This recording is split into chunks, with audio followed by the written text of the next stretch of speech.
சென்னை நந்தம்பாக்கம் வர்த்தக மையத்தில் எல்லாருக்குமான தலைவர் அம்பேத்கர் என்னும் புத்தக வெளியீட்டு நிகழ்ச்சியை விகடன் குழுமம் ஏற்பாடு செய்திருந்தது. இந்த நிகழ்ச்சியில் தவிக தலைவர் விஜய், விசிக பொதுச் செயலாளரும் வாய்ஸ் ஆஃப் காமன் நிறுவனருமான ஆதவ் அர்ஜுனா, நீதியரசர் சந்துரு, அம்பேத்கர் பேரன் ஆனந்த் உள்ளிட்டோர் சிறப்பு விருந்தினராக பங்கேற்றனர். இந்த புத்தகத்தை எழுதியவர் ஆதவ் அர்ஜுனா என்பது குறிப்பிடத்தக்கது. இந்த நிகழ்ச்சியின் முதலில் தவிக தலைவர் விஜய் வெளியிட விசிக தலைவர் திருமாவளவன் பெற்றுக்கொள்வதாக இருந்தது. ஆனால் விசிக தலைவர் திருமாவளவன் கடைசி நேரத்தில் சில அரசியல் சூழலியால் இந்த நிகழ்ச்சியில் பங்கேற்பதிலிருந்து பின்வாங்கினார்.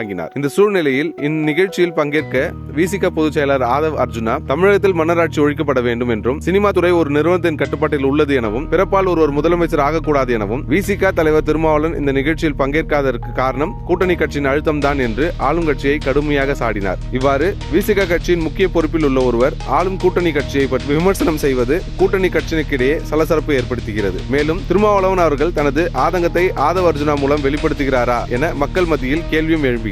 இது குறித்து விசிக கட்சி தலைவர் திருமாவளவன் அவர் கூறுகையில், ஆதவ் அர்ஜுனா அவர்கள் பேசிய கருத்துக்கும் எங்களுக்கும் சம்பந்தம் இல்லை, அது அவருடைய தனிப்பட்ட கருத்து. மேலும் கூட்டணி கட்சியை விமர்சனம் செய்தது குறித்து நோட்டீஸ் அனுப்பி விளக்கம் கேட்டு அவர் மீது நடவடிக்கை எடுக்கப்படும் என்று கூறினார். இந்த நிகழ்ச்சியில் தான் பங்கேற்காததற்காக யாரும் எனக்கு எந்த அழுத்தமும் தரவில்லை, நான் யாருக்கும் அடிபணிந்து செல்பவன் கிடையாது என்று விளக்கமளித்தார்.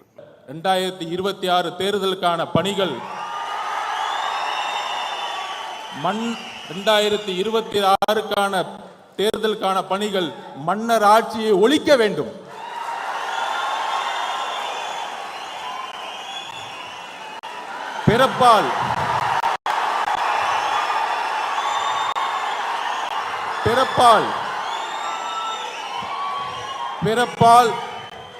பிறப்பால் அனைவரும் சமம் என்கின்ற கருத்தியலை அம்பேத்கர் உருவாக்கியதை போல இங்க பிறப்பால் ஒரு முதலமைச்சர் உருவாக்கப்படக்கூடாது.